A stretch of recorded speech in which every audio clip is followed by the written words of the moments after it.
Welcome to Coffee at Wynns.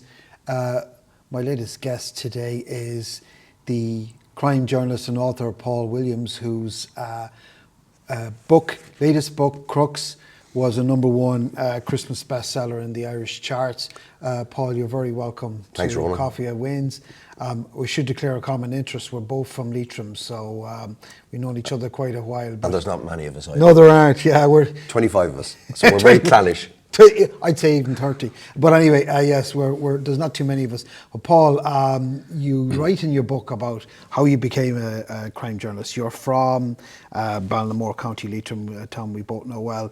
But just tell us how you ended up becoming a crime journalist. Well, I am sort of maybe a convoluted route, I don't know, but I grew up, as you know, in Leitrim, and I went to school there, and I was a bit of a wild young lad when I was growing up, and I went to St. Pat's in Cavan, you know, the boarding school.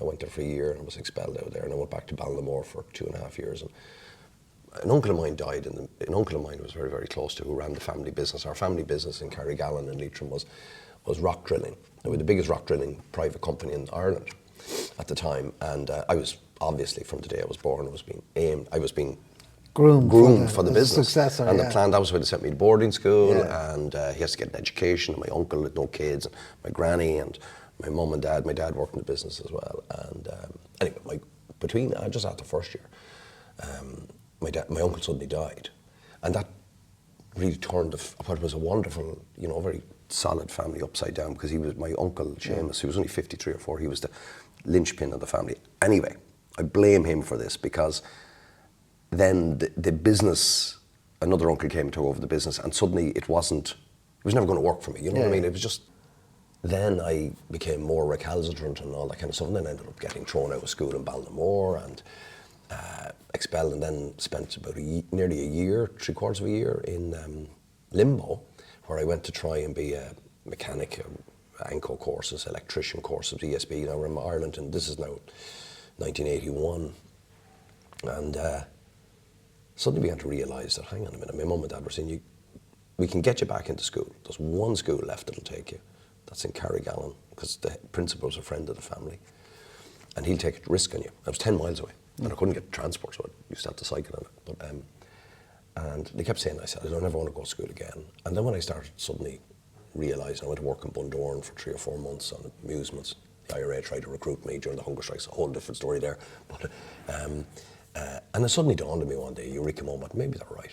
With all this stuff, to go to be a mechanic in ANCO at the time, it was like the equivalent of a 3rd level degree, because you had to go to college at night. And I said, I'll go back to school. So anyway, I went back to school, and very, very quickly began just thinking about being a journalist, because I used to watch World in Action was a programme I used to watch on YouTube. It was brilliant. Yeah, it was, yeah. And the Brits, by the way, British media were way ahead of the Irish, especially in the coverage in Northern Ireland. So I started reading the Sunday Times, you know, the Inside Team, every now and again when I used to get a copy of the paper, and I was really, really interested in all of that sort of exposure and, you know, investigations where you told people stuff they didn't know about.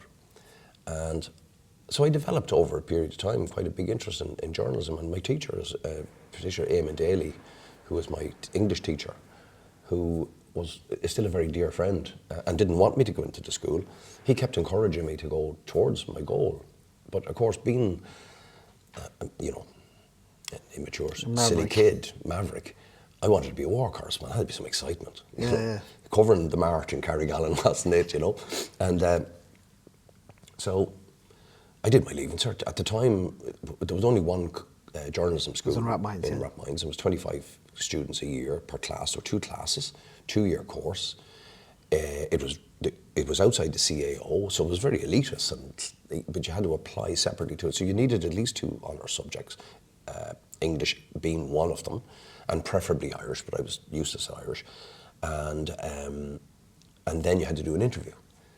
So when I did the leaving cert, I applied for the college. I didn't do the CAO, because I decided at that stage, I was so single-minded, I was going to be a journalist, nothing else. And I applied and was surprised that I got a call for an interview.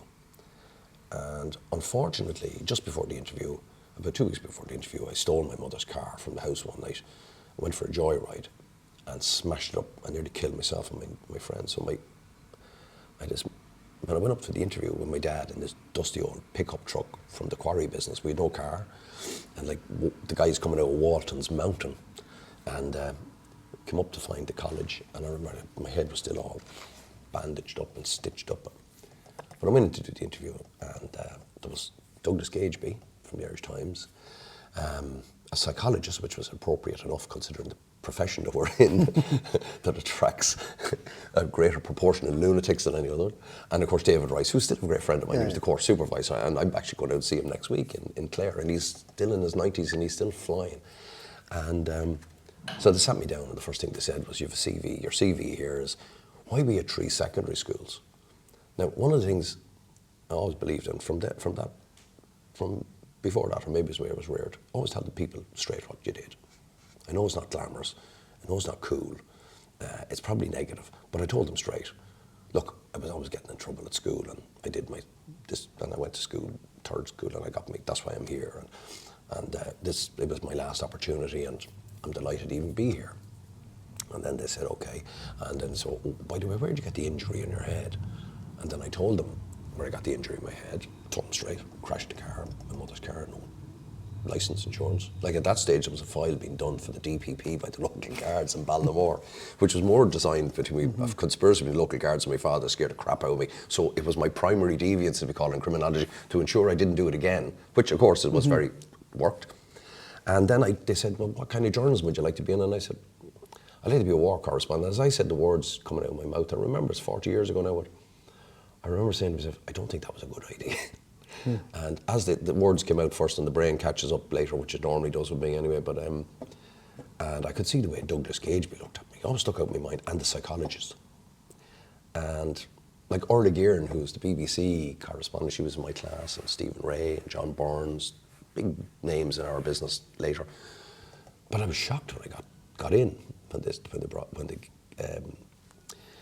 offered me a position. So then that's where it started. And then I was, after 1 year there, I ended up in, I went... Got a job in the Leitrim Observer. Yeah, but I got a staff job in the Leitrim Observer after I'd spent 3 or 4 months working with the law firm. And that was where you had your first encounter with crime journalism at the end of a rifle butt. Yeah, tell us about that. A live firearm with live.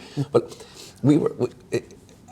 one of the things when you're writing a book like that, and you're long enough around, it means you're old. But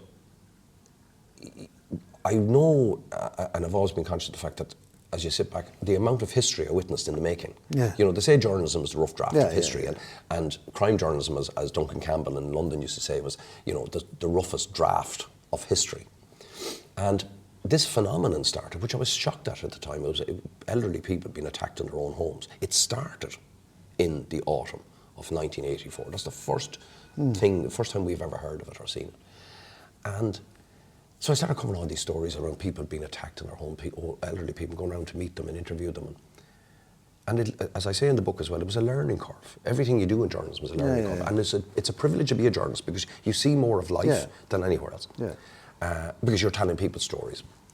And I heard on the grapevine that an elderly man called John Bernard Keeney up in Ahacashel, which is, there's a mountain in South Leitrim. You know the region. It's a big mountain. We call it the Mountain of Iron, Schleven. And this old man, old IRA veteran from War of Independence, apparently had these travelling gangs. They'd come to his house and he'd sent them packing with a shotgun. So I found out where he was, and myself and Willie Donlan, who's a legend in Leitrim, he's a local photographer. We went up to see him one Saturday. It was in December. And I knocked at the door, and this lovely lady, she was 71 years of age, his wife, and she said, hello, a really pleasant face, I remember. And this is on top of the mountain, a stark little cottage with a little door in it. And I said, is John Bernard around? And she said something like, he is. And then she vanished, because she'd actually stood to the side.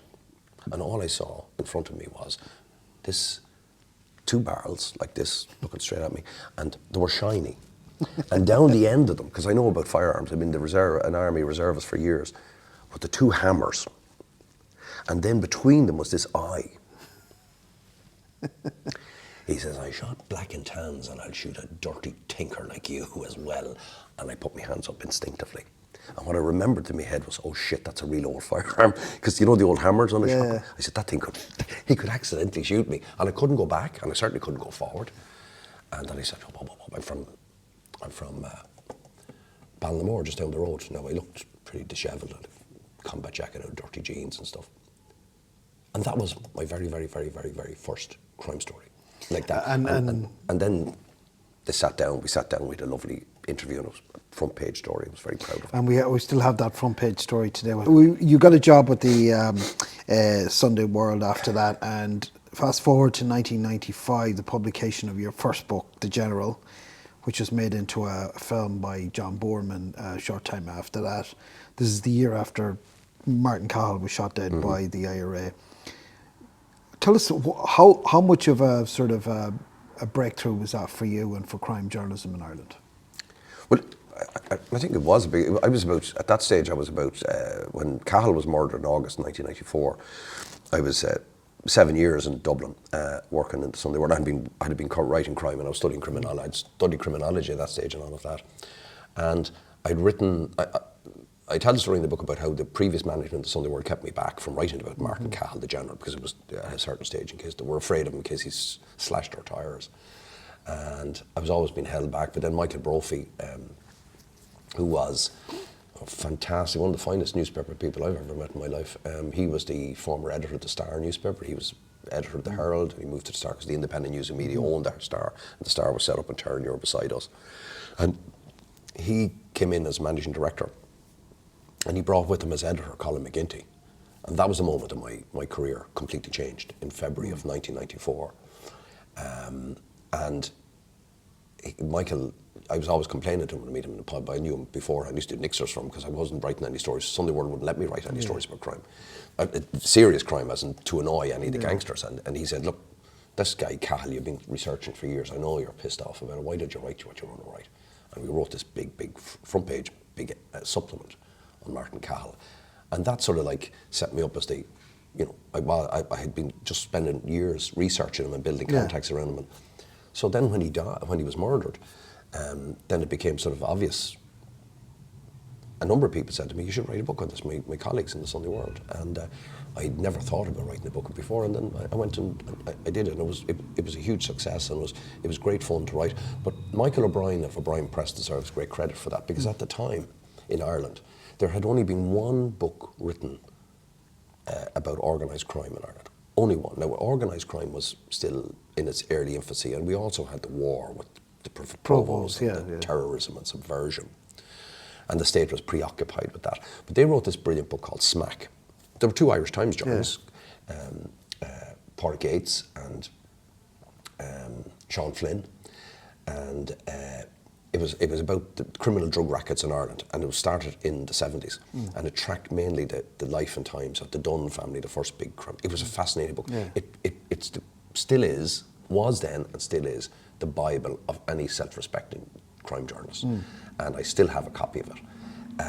And it was really brilliant. But what happened was, they were sued by people with various vested interests. And the book was taken off the shelves, which was a tragedy. And what that did was, crime journalists, it killed it. It killed the baby in the pram. And when I came along and put my toe in the water, Michael O'Brien, in fairness to him, his brother Brendan was the RT reporter who had done exposed him. The publishers were terrified for legal reasons, but they were also terrified because of the fact of retribution, in case there'd be retribution.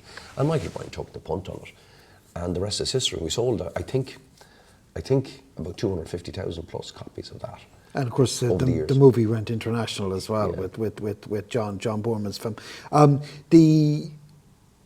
So that was the first book in 1995, and you started getting a reputation week in, week out in the Sunday World for exposing sort of, we're talking about the Celtic Tiger sort of gangland criminals at that stage. One of the seminal events in the sort of, in the 90s in Ireland was the murder of Veronica Guerin in 1996, which showed that how ruthless gangsters were in the state, that they were prepared to murder journalists in cold blood. And that was obviously a shocking episode, but it also highlighted for you and for other crime journalists that you were targets of these gangsters. Yeah, when the day Veronica Guerin was murdered, I still remember every second of it, all these years later. I was in the office in Dublin, and we were really stuck into them at this stage. And it was a month after Jerry McCabe, a Garda, was murdered by the IRA in a robbery in Limerick. At that time as well, I was under threat because this fella PJ Judge, the psycho I'd exposed, who had murdered a source of mine, had a contract in my head. And we'd been away on holidays, and we come back, and suddenly all this stuff started happening. And then I'll never forget the day, I was standing in the newsroom, and I said, I might go over to, there was a case coming up in Liverpool, and I said to the editor, I might nip over to Liverpool to have a look at this case. Once Maradona, Dunn, Derek Dunn, and Notorious Herondale. And I said, we'll have a bit of crack with Guerin and be going over to that, we'll have a bit of fun with her, you know. And next thing the phone rang, it was one of me, a local guard who was a friend of mine, who used to mind us. And he said, have you heard anything? He said, no, just literally minutes. He was the first man to see. Basically, he rang me to say, look, bad news for you. And we just met her. He'd met Veronica with me about a month or two beforehand. And he said, she's been attacked again. And I said, oh, and is she all right? And he said, no, she's not. I said, Jesus. I said, right, is she dead? He said, yeah. He said, shot her, they killed her. I said, are you sure? And I still, even now, I just get the... Yeah. I instinctively ran out, jumped in the car. I had a car, they used to call it the bogey police car at the time, because it looked like a police car. It wasn't intention, it was a company car head. And I drove on the White Line the whole way up from Terranure up to Ballymount at high speed out to the Naas Road. Yeah. It took me less than 10 minutes. The next thing the phone started ringing all the time. Cops everywhere, ringing, Jesus, have you heard? And I got there, the cops were all in shock, and they let me through. Like I walked around and they just stood back and said, one cop came up and said, I'm really sorry. Like that was the realisation, and my legs went from under me, and I started getting sick, puking, thinking of self-preservation, I suppose, because it was that moment when you, like I hadn't seen somebody dead before like that. Yeah. And it was that sort of, like that burns itself into your memory. You'll never forget that. And even if I got Alzheimer's, I don't think I'd ever forget it. And it was very, very difficult, and still is very difficult to try and explain what that was like, that feeling, because it affected the whole country. Like everybody remembers where they were, but suddenly the people who were closest to it in the sense of the profession, you know, other journalists, like it wasn't just, it was other crime. There was people covering crime, and suddenly we realised, hang on a minute, this was an attack on the state. This was a coup. This was a criminal coup, but it changed the world. It's the way we responded to it, and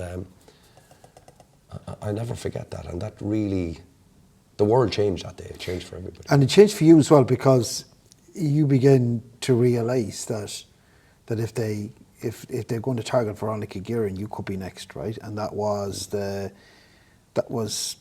to the extent really that I think it was in 2003 that you were given full-time Garda protection. Tell us how that came about.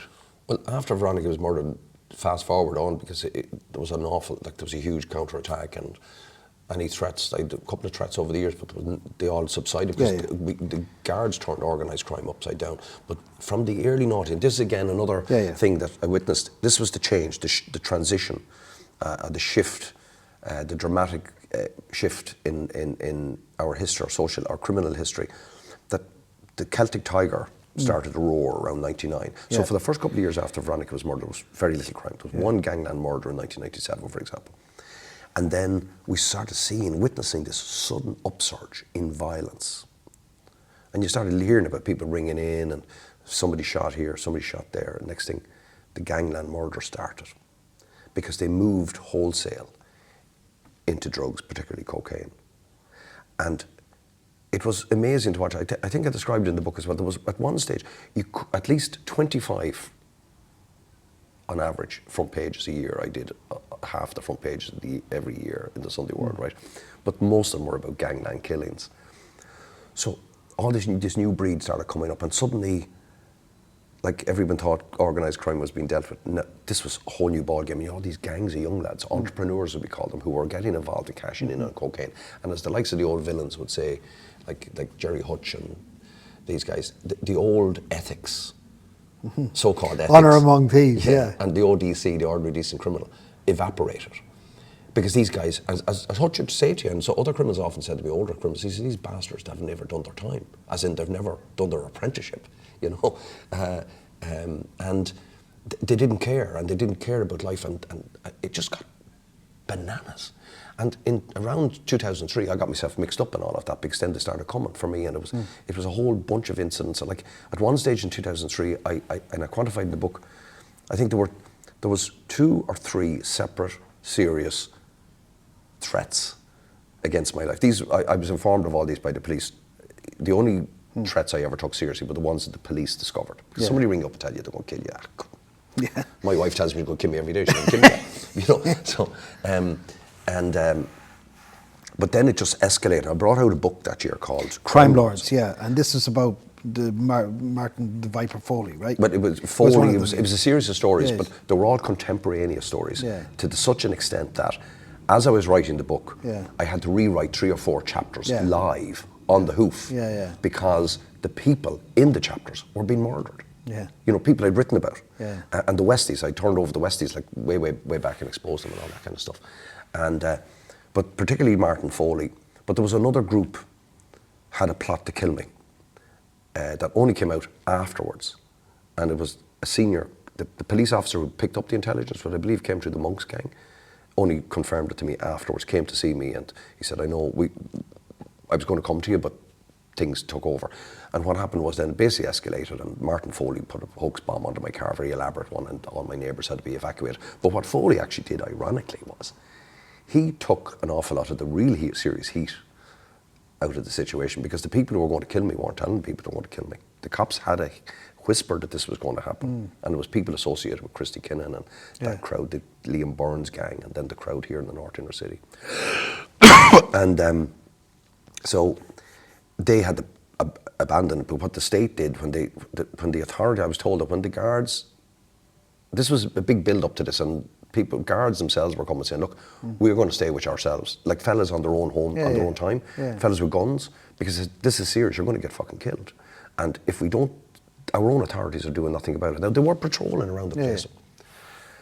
And it was a very confusing, a very strange place to be. But anyway, the state then decided, when they listened back to, apparently I was told, when they listened back to recordings of bugged conversations from other criminal gangs, apart from Foley. Foley was responsible for that they discovered, oh shit, this is very serious. So they came to see me, and it's a big thing for them to come and do that. They give you, I was put on the equivalent of witness protection program, which is basically, a chief superintendent came, I took my family away at that stage, I had enough of this shit. Because they poured acid over my car about 10 days before the went to attack the thing with the bomb. And all my neighbours being so shocking. And I took the family away, and then a chief superintendent came to see me from Guard Headquarters and said, look, we have a proposal for you, and we reckon you should take this. One, we're going to put 2 armed special branch officers with you wherever you go, 24/7, 365. And we're also going to put a full-time presence at your home, 24/7, 365. And will you accept that? And obviously I did, because I'm in their hands. And I lived like that for, the armed bodyguard stayed with me for over 2 years, 2.5 years, and which was a very weird experience, because your life isn't your own anymore. You're a prisoner. And the police stayed at my home for well over a decade. And I'm as I say in the book, I have the dubious distinction of being the only journalist who has had that level of protection. But I remember senior guards coming to me, friends of mine, and saying to me when the offer was made, and people were saying, this is going to be an incredible imposition, there's nothing glamorous about this, it was horrible. You know? And the number of guys, friends of mine, said to me, look, you take this, you listen to our people in the park, as in Garda headquarters, what they say, because they know best. Veronica had bodyguards and she sent them home. Don't make the same mistake. Listen to what you're being advised, because they have your best interests at heart. Because the state doesn't want to see another journalist being murdered. It's not because they love you, you're particularly special. It's because it's the image of another journalist being shot dead. Yeah, I think it would send a message internationally and nationally that this is a failed state. If you can't protect people who are going about their lawful business, journalists and so on, this is the type of thing that happens in countries that are where the rule of law is broken down, like Mexico, Colombia or Mexico or places like that. You did not want to give this image to the world. How was that? But you have to remember as well, Ronan, 2 years earlier, my friend Yeah. The second one, people, it just drives me mad, this. Yeah, Martin Foley. And not because you, Martin. but in general, people, because Martin O'Hagan was, Yeah. a friend of mine, and the IRA and the UVF went after him for years, because we compartmentalised, that's up there in the north. Yeah. But Marty at one stage came and hid in my house through the years. Yeah. But Marty was murdered in 2001. So there were 2 journalists murdered on this island. And that's quite a distinction. In fact, we've had 3 journalists murdered on this island now, with Lyra McKee. Okay, Yeah. that was Northern Ireland. Northern Yeah. Ireland 2, Southern Ireland 1. Yeah. But that was some distinction for an Small island country, of 5 million people. Yeah. On the western seaboard. So it was. It was a hard time. And you at that time as well, you had, I know your wife Anne and your two children. You had 2 young children. And tell us about the time you went to Lapland with your daughter Irina at the age, when she was 8. You thought it'd be and you did a sort of mock kind of, went face to face. Williams confronts Santa. Yeah, you were Santa Claus. In his hideout in the North hideout. Pole. And you thought that was a bit of fun to get away from all the serious stuff you were doing, and yet it was used against you by gangsters. That was the December of 2002, and this freebie came in. I brought Anne and the kids to see Santa years earlier. It was brilliant. I loved it. It was up to see Santa. It was more for me, the kids. Yeah. And we went for rain. We stayed for 3 or 4 days. It was this kind of weekend thing you could do. Oh, it was brilliant. Another offer came up. Somebody came in through the paper and said, look, would you send somebody? And I said, myself and Irina would go, because my daughter was youngest. And this is 2002. And so Jake had no interest in that stage, my son. And we'd gone, say, about 3 years earlier. And so we went at a great time, and I came back and wrote a spread, and picture of myself and Irina in the paper with all the gear on with Santa. Now, we always had a very, very, very strict rule. It was all, it's too complicated to go into here, but I help people nowadays with protection, advice, because there's so many layers when you're in trouble of so many things you have to do. And one of the things is about security around your family. It was a simple thing, but it was a very important thing. We never ever put the kids or the wife or anybody, people wanted to do stuff. It was well known at the time, people wanted to do magazine shit and all that kind of stuff. I said, no kids, no Anne in the paper or anywhere. Just keep them out of the thing altogether. But I broke the rule that time because it was Christmas. Mm-hmm. And I felt very safe. And John Gilligan was sitting in a cell. It was the Sunday before Christmas. It was about 3 days before Christmas Day. Christmas Eve, and or something like that. And he was in the cell watching reading the paper. And a week earlier, or 2 weeks earlier, I'd re-serialised this book, Evil Empire. I'd written about Gilligan and his trial, and I brought up a new edition of it. But that wasn't what pissed him off. He was looking at the paper and he saw myself and my own daughter, and he said, "I'm going to fuck up his Christmas," because he suddenly realised, as I said in the book, he suddenly realised, hey, this guy actually got a normal life. He's got a family. He's normal outside of chasing after assholes like us. And remember what Gilligan done? Gilligan murdered our colleague. The bastard was in prison after using intimidation to get away with murder. That's another story. So he phoned. He had a phone. Now, at the time, the guards knew, all the criminals in E1, which was the home of organised crime in the prison system, that's where all the major villains were, they all had mobile phones. But the guards made sure they had mobile phones. They could hear, Because secretly, it was total secrecy. But the reason being, it's simple. Yeah. They bugged the phones. Yeah. So John Gilligan apparently over the years lost several tons of cocaine that he had helped organise from his prison cell. And he had no idea how he's been caught. And that's what actually ruined him in the drug business here. But, so they listened to this, and he rang an associate and said, he wanted shots fired into the house through the front, not to kill anybody, but he wanted it done at night. He didn't want to hurt anybody. He just wanted to scare the crap out of us and ruin our Christmas, which would have firing a shot into the front window with a Christmas tree isn't, it's not going to be conducive to a happy Christmas. And so the police picked this up, and he rang this guy, and this other guy then started ringing around saying, "Oh, you wouldn't believe this bastard Gilligan wants. He wants us to go up and fire shots into Williams' house." None of the criminals wanted to do it, by the way. So the following morning, after this threat the police picked us up on the phones. The local detective inspector and local D-super came to my house, who were in charge of my security, they were friends of the family. I said, "Look, we're putting police with you for Christmas," because they told me straight. Nowadays, they wouldn't tell you. But you had to understand where it was going on and who was. And the villains themselves didn't want to do it. So the guards went to see them to give them an excuse, because they went back and reported to Gilly, listen, the guy's surrounded by guards, we can't go in there, we're not going to spend Christmas in prison. But that was then a harbinger of what came afterwards in 2003 with the, little did I know that 2003 was going to be such a mad year after with the bomb scare and everything, but it was still like a warning call. But we survived it, it was a good Christmas. I want to talk to you about Jerry Hutch, who, as you know, was almost elected as a TD here in this very constituency where Wynns is, Dublin Central, back in November. You have been covering him for 2 decades. You wrote a best-selling biography about him. He's sort of reinvented himself as a kind of a man of the people type shtick. How do you see him? I think that Jerry made a big mistake with that. I think the mystique and of the enigmatic monk and gang boss is gone. Especially that confrontation, if you remember, between Paul Reynolds, which was brilliant, fair play to Reynolds. Reynolds is one of the old diehards in his business. The way he confronted him at the RDS during the election. And that's an indictment of our business, by the way, as an aside. That it took Paul Reynolds, the veteran crime journalist, to do what a journalist is supposed to do. They were all standing around like big sissies waiting for this big bad fucking gangster to come up and, like, the media were treating him like some kind of, like, He was a celebrity, yeah. like he was a fucking royalty. Yeah. And this was a guy, like, the optics and the fundamentals of what he was doing, that's undermining our democracy, whether you like it or not.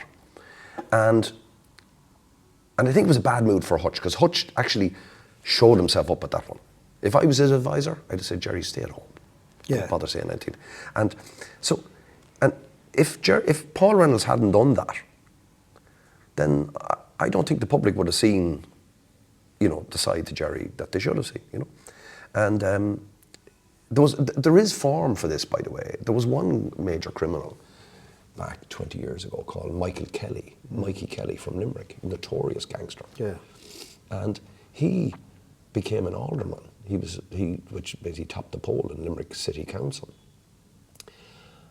And while at the same time coordinating and building, he had a so-called security company, but he was actually building a massive protection racket. He was a bad, bad man. And I had a big interest in him, and I followed him for years. And I was delighted to say that he went for election in 2002, and he always had publicly admitted, I wrote this major expose about him, an in-depth one, 4 pages in the Sunday World. And he said, Paul Williams ended my political career. Now, he was going for the Dáil and was actually being tipped for a seat at the time. And when he was in the Limerick Corporation, he caused nothing but mayhem. One of the things he started doing was going in and making allegations that there were sex rings and paedophile rings working. Like Donald Trump on, an early version of Donald Trump. Yeah. And the point of it is, there's people say, like here with Hutch, people thought it was very funny. It's great out crack. But it's not great crack. It's not great crack when your society, if your parliament has a notorious criminal. Pablo Escobar was a politician as well. Now, in fairness, I would never, ever, ever dare to suggest that Jerry Hutch is anything like him in any shape, make, or form. Yeah. But it was the optics of it. And like Jerry was asked questions like, what's your policy? Or change. And Paul Reynolds, and nobody else, remember this posse? Yeah. All the journalists they're all silent. Yeah. Nobody was asking him a question. I thought it was an incredible moment. That was one of the standout moments in the past 10 years. And Paul, just to Paul Reynolds confronted him about various different things that he'd been charged with. And he's talking about the weapons that were used in the Regency. Yeah, just explain what Paul Reynolds said to. Just to put it, Jerry Hutch was accused of being involved in the Regency Hotel attack, right, which I've no doubt he was in some way, shape, or make or form. And the state went after him, and they had these secret tapes obtained in a jeep that himself and a fellow called Sinn Féin councillor, former Sinn Féin councillor Jonathan Dowdall, were planning. So the cops had them banged to rights. And one of the big surprises was that Hutch was never charged with possession of firearms. This evidence on these tapes showed he was in charge of a criminal gang, criminal offence number 1, has possession of 3 AK-47s, murder weapons, offence number 2, but they charge him with murder. And in those tapes, he admits, we're going to give these 3 deadly AK-47 rifles, which originally belonged to the Provisional IRA, by the way. We're going to give them to the dissident Republicans. And this is his line. He says, down the road, they'll be used to kill RUC men. And then more or less when the ballistics are checked, they will suddenly say, hang on a minute, these are the same weapons that were used in the Regency attack. So it must have been the dissident Republicans went in to whack all the Kinahan gang in the Regency Hotel. But you then were faced with the prospect of having an elected TD in our Dáil. Now we all give out about various TDs we have, including Sinn Féin, and they're very dubious connections, criminal connections. But you were going to have a TD in the Dáil who is on record as plotting to give firearms that were already used in a notorious murder which led to 18 deaths to a dissident terrorist organisation to kill policemen in the next state to you. And this guy was going to be walking around and very closely came to walking around the corridors of power in Dáil Éireann. It would have been an absolute atrocity and an affront to democracy. Now, in fairness, fellas like me are probably responsible for building him up because I've written a lot about him. And actually, as I always say about him, he's the least worst of all the criminals I've ever dealt with over 40 years. I actually have a bit of a graw for him. But he knows how to play the game. He was totally in control of the publicity that came out about him before the election. The journalists weren't. Jerry Hutch, that was part of it. Everything Jerry Hutch does is strategic, and I admire him for that. He's a criminal mastermind par excellence. But I really do believe that it was a misstep for him, what he did doing that. Because he burst the bubble and he put himself out there, which sort of takes away from his mystique. So we just talked about Jerry Hutch there. Obviously the Hutch-Kinahan feud, as you said, claimed 18 lives. The Kinahans are international fugitives in so many ways. Will Daniel Kinahan ever see justice in this country, do you think? I think he will. I think of the three of them, there's him, his brother Christy Jr. and his father Christy Sr. By the way, I've been on Christy Sr.'s case since the 90s, from the time he was put in prison the last time. I'd say that the strongest case of the three cases would be Daniel, because Daniel has been here. Daniel was in fingerprints all over particularly the murder of Eddie Hutch. So if any of them are going to come home, he's going to be brought home. I believe that ultimately the Dubai authorities will throw him out, despite the fact that they've probably pumped 100 million in there to people's pockets, and he'll do everything in his power to not be sent back, but he will be, because the pressure is on. To get the Americans involved was an extraordinary achievement by the state here, particularly by the guards, and the late John O'Driscoll, Assistant Commissioner, who died unfortunately last year, far too young, and he led that charge. So I believe they will be. I think that if there's any, I don't think Christy Jr. does anything on him. I don't really believe but I believe Christy Sr., there is prospect and possibility of enough evidence against him for the DEA to bring him back to the States, because he's a major player. He's up there, him and Daniel. But Daniel, I know the Americans could also bring Daniel as well, but I think the main aim is to bring Daniel back here. And I believe absolutely that Daniel Kinahan will be in prison here. And wasn't there some talk at one stage of them fleeing to Russia? Is that right? Or is that but they're running out of places to hide. Right. But if they went to Russia, they'd be rolled.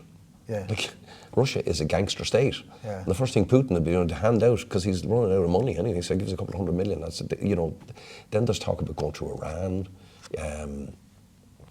They are running out of road, and it's great to watch. But also the public get very frustrated by it because it takes so long. But the wheels of justice grind slowly. Remember, they committed these atrocities. Ultimately, the law, ploddingly and slowly, will catch up with you and bring you away. And I'm looking forward to that. I have a bottle of champagne in the back of the fridge to take out the day that I hear Daniel Kinahan is on his way home. Well, there'll be a few people sharing that bottle with you. One of the things you've said in your book, which I thought was really interesting, I'll just read it here. I discovered early on that the linchpin of organised crime is a symbiotic relationship that exists between civil society and the underworld. Can you just elaborate on what you mean by that? A couple of years, just before the World Cup, the Rugby World Cup. Oh, sorry, I had the great honour of being asked to go out and do a session. I do talks for different organisations, and I do commercial stuff for companies and that. But I was asked by the Irish rugby team to go out and talk to the lads in their camp when they were training. It was a great honour. And I remember standing in front of them, and this is the best way to explain your answer. I know it's an elongated way of answering again, maybe. But I said to them, lads, I know nothing about rugby. all I know is that you're heroes, and I love watching you beating the crap out of people. I don't know all the intricacies of the being. I was never a sportsman, but I've always watched rugby. But I said, I have no idea. But guess what? You have no knowledge of my job. So I'm going to do something with you now, lads. Just imagine, we're going to go outside this lovely area, and we're out in Maynooth. And I said, imagine we're all going to put on little headlights on our heads. And I said, we'll go out to the sewer out there, and we lift the sewer lid. And in these beautiful, well-manicured girls, and we'll go down. And we will find ourselves in a completely different ecosystem. That's organised crime. The point I make about that is that, you know, they say where rats and rodents, whenever there's a human, there's a rat not far away. 5 feet, yes. yeah. The rat has a symbiotic relationship with man because he revels and nourishes himself on our dirt. So that's the best way to describe how organised crime works. Like if you look at, for example, in America, the United States, the cocaine explosion there from the 70s on created the mayhem and anarchy that has defined Central and South America, particularly Colombia, Bolivia, Mexico. And I always say to people, that's a bit like, imagine that the border, Trump's border, is a bit like a griddle on the street. Yeah. The upper end of the street is what's going on. And what's going on the upper end of the street where the bright lights and up in the fresh air is what the legitimate population of America are doing. But because of their habits, all that shit's coming down into the sewers and turning Mexico into a sewer where people kill each other. Yeah.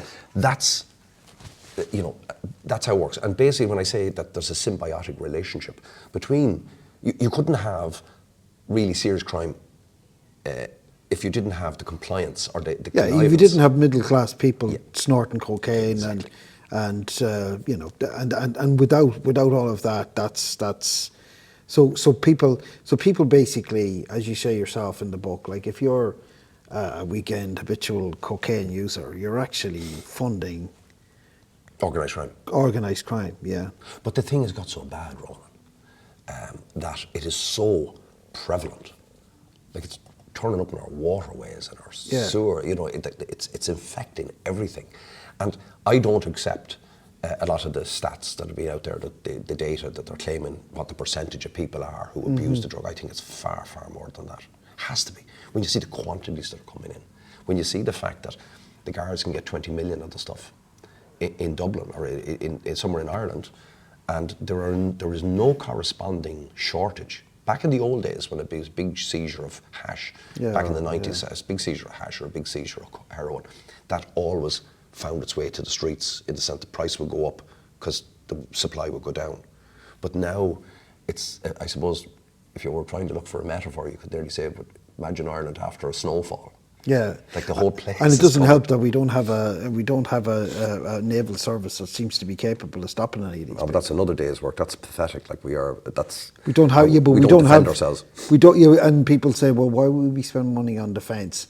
Nobody's going to attack us, but in fact, they are attacking us. We just don't seem to have the resources to. But coke will. The thing about the drug will always come in. Like, and it's again another thing about people as well. You said, like, one of the processes. Like, I did a thing for kids in this outreach program. You know, kids are. I do talks to them. You know, kids who were being thrown out of the schools in a bit of trouble and at risk and stuff like that. And I talked about drugs, and they all said, "Oh, geez, we all take drugs." You know, young 16-year-olds, 15-year-olds. But I sat down on the board one day and I said, "Okay, here's what's in here: petrol." I started putting all the chemicals. Yeah. And one of the next time I'm going to do is I'm going to actually get them physically. I'm going to put them at a table and say, right, put that up your nose. Drink that. Mix it all together and put it up your nose. Because that's what you're doing. Yeah. Because that's how cocaine is made. Like one of the things about cocaine is that they're using these chemical processes to turn it into quite fluffy powder. That's why it's so popular, because it's white and fluffy. It looks clean. So they turn that into charcoal.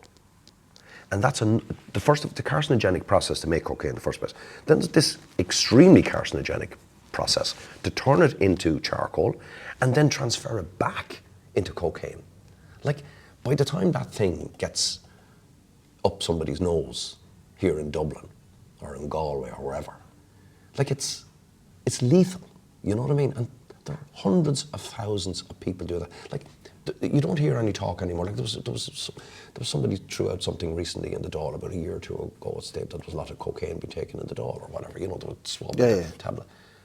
Nobody gave a shit about it. There was no mention about it ever again. There was no scandal. Yeah. There was nobody talking about it. Yeah. And then what the guards do is now we're got to, like, do you remember the Wire? We're got to be like the scenario in the Wire. When police, which is bureaucracy, policing is bureaucracy, they think it's great. Oh, we got 2 tons of coke. We got a ton of coke here, a ton of coke there, whatever. That all sounds great. I was talking to a friend of mine in Interpol a couple of weeks ago, and he said, all it's doing is driving up the prices and making the boys wealthier. You know, it's not. So basically, coming to a long end of a long answer, as long as the legitimate, the people, the ordinary people, will keep putting that stuff up, it'll still keep coming to them, and they keep taking it. And it's causing massive problems. Apart from the criminality, it's the psychological effects of it. It's the damage it's doing to families and people. All these, what we started seeing as well, by the way, in the noughties was a lot of inexplicable cases where a young lad who had never been in trouble before that's right. gets a knife and goes out and stabs another fella. Yeah. That's a form of psychosis from taking drugs, but nobody ever talks about it, you know what I mean? Yeah. So going back to the analogy of the rat, you know, the cocaine and the drug trafficking is the rat. And the people who are encouraging the rat and leaving the food out from are the legitimate people, the law-abiding society. I suppose just to finish up, Paul, going back to your earliest stages, the journalism school in Rathmines is one of the most sought after in Ireland at the time. You had 300 applicants for 25 places. Somebody who has been expelled from 3 schools was probably unpromising material on the face of it.